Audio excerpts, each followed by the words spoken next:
Welcome to Mayo Clinic's ECG segment, Making Waves, continuing medical education podcast. Join us for a lively discussion on the latest and greatest in the field of electrocardiography.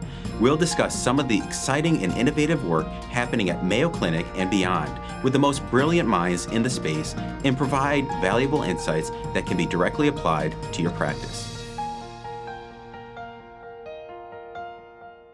Welcome to Mayo Clinic's ECG segment, Making Waves. In this episode, we delve into the intricacies of premature ventricular contractions, PVCs, and their impact on cardiac health. Joining us is a cardiac electrophysiologist whose expertise in PVCs has been important in advancing our understanding of the field. Our discussion will explore the nature of PVCs, their clinical implications, and the pivotal moments in determining when these ectopic beats warrant concern. Furthermore, we'll uncover the potential role of AI, artificial intelligence, as well as the various treatment options available. But first, let me introduce you to our guest.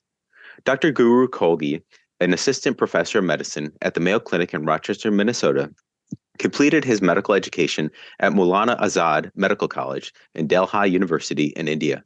He then finished his internal medicine training at the University of Connecticut and his cardiology fellowship at Virginia Commonwealth University in Richmond, Virginia. Thereafter, he completed his clinical cardiac electrophysiology fellowship here at Mayo Clinic in Rochester, Minnesota, and then was recruited, by no surprise, to stay on staff here at Mayo Clinic. Recently, he successfully completed a Master's of Science program in Artificial Intelligence in Healthcare. Dr. Kolgi has authored well over 75 peer-reviewed manuscripts with research interests spanning from cardioneuroablation to the cardiac applications of artificial intelligence. He actively participates in the medical community, serving on committees and editorial boards, and has earned several awards for his clinical and academic achievements. You can also find him actively engaging on social media, where he has the handle The Rhythm Doc. Make sure you follow him. Thank you, Dr. Kolgi, for joining us today. Thank you, Dr. Kashi. That was a very kind introduction. Very happy to be here. Well, certainly, all your efforts, but, I want to talk to you about this PVCs. We've had to kind of wait a bit because there's a lot of work in the background. You got through the master's, and there's a lot of, I think we're finally at the point that we can learn a lot about what you've been working on.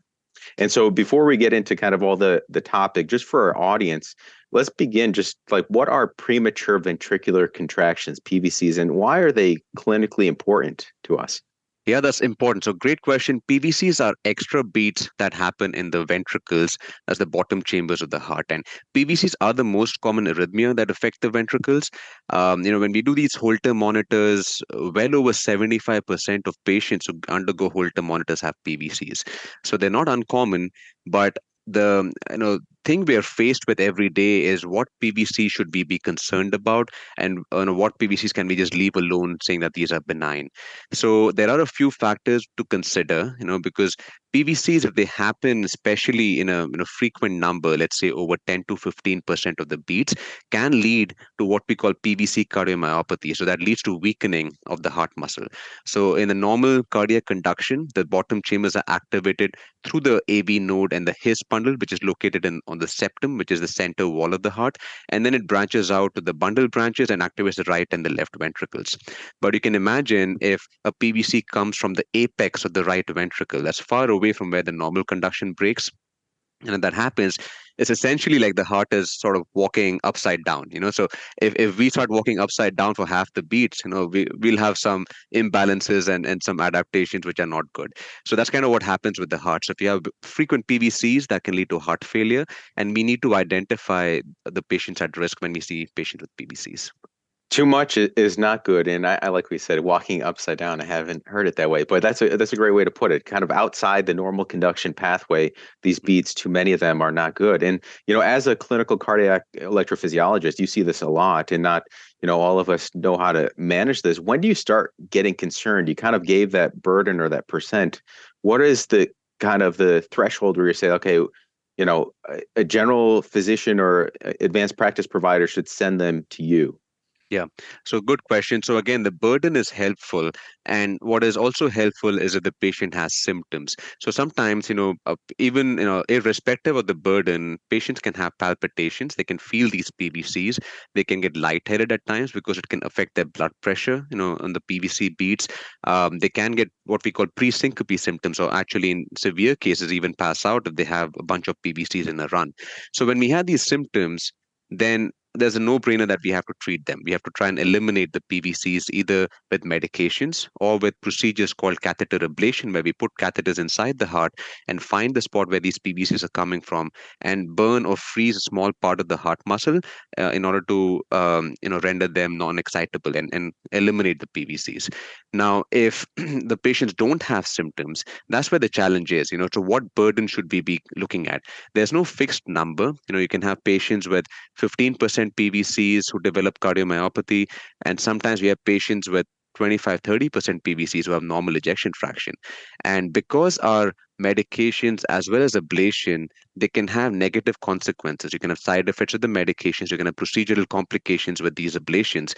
So we have to be very careful in identifying the patients who would benefit from this. So that's kind of where AI comes into the mix. But then traditionally, before AI was there, we had some ways of identifying patients at risk. So if we say the PVCs are coming from the epicardial surface, the outside surface of the heart, we're a little more concerned.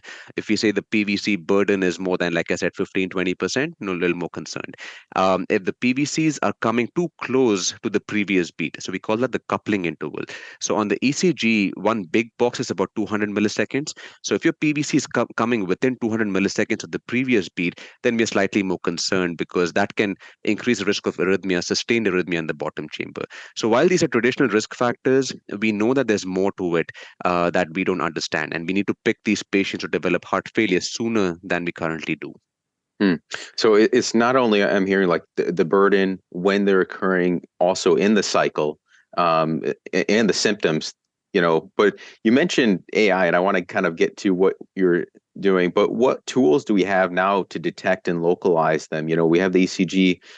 How do you do it? What are you looking at for like these high risk PVCs? Yeah.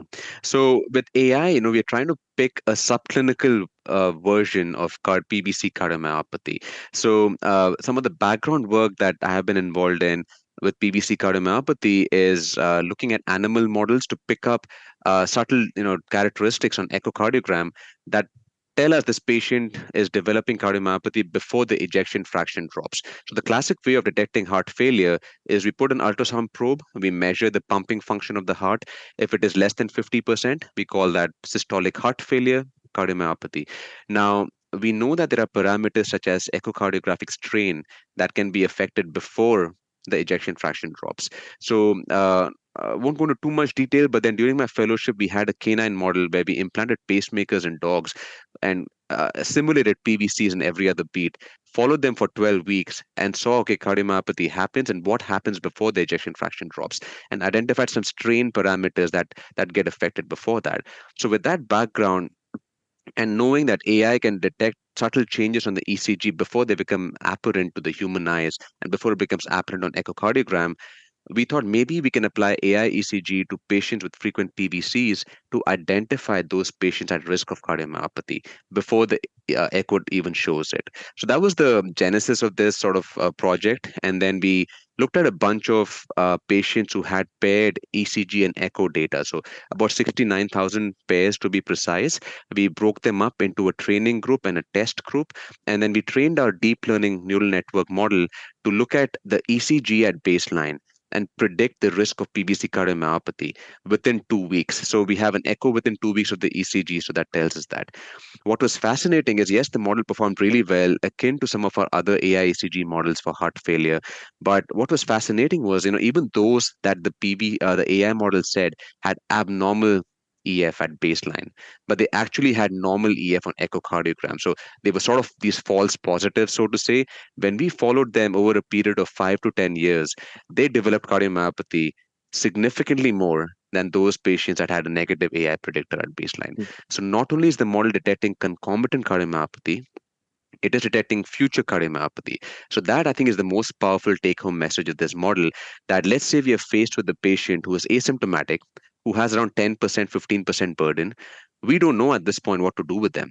So if they're not having symptoms, should we just wait and watch till they get heart failure?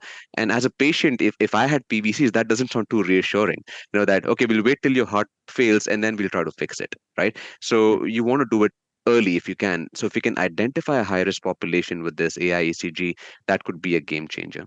You can just imagine that if you had such a high negative predictive value in those patients, and you could say, hey, we don't know, you're asymptomatic, you have this burden, but look, we have this data that shows that your risk is low. We don't see it. You're right, for patients, it's a reassuring, and I think also a clinician having that extra data point Yeah. really makes a difference. I'm glad you brought that up as a negative predictive value. The actual number is 96%.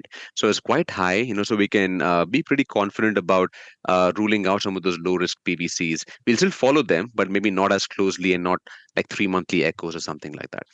Yeah. Now, I know you've already mentioned a couple of the treatment modalities, but recap kind of, how do we manage these? We have someone that's symptomatic or high burden.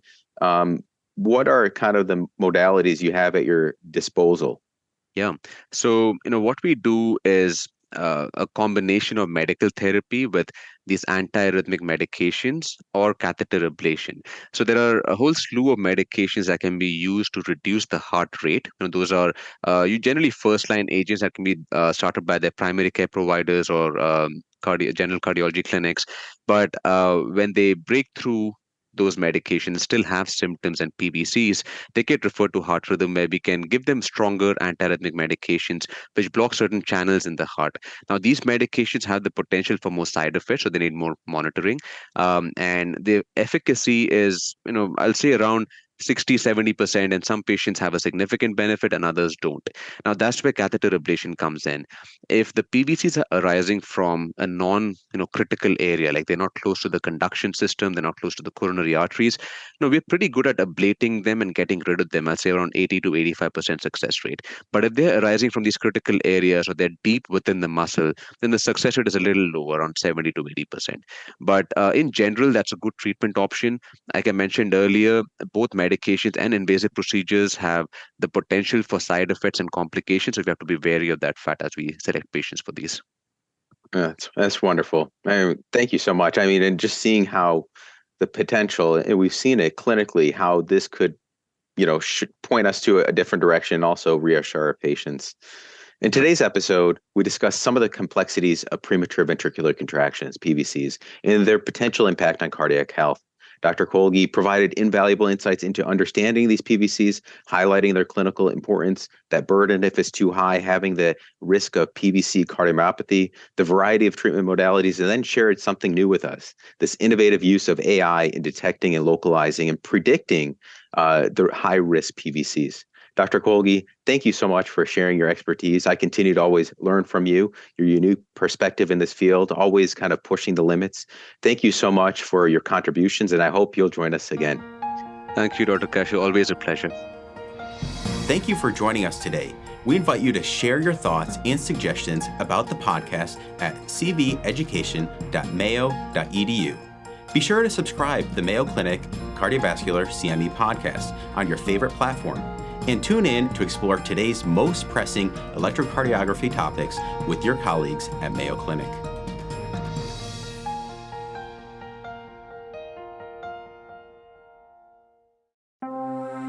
This has been a Mayo Clinic podcast.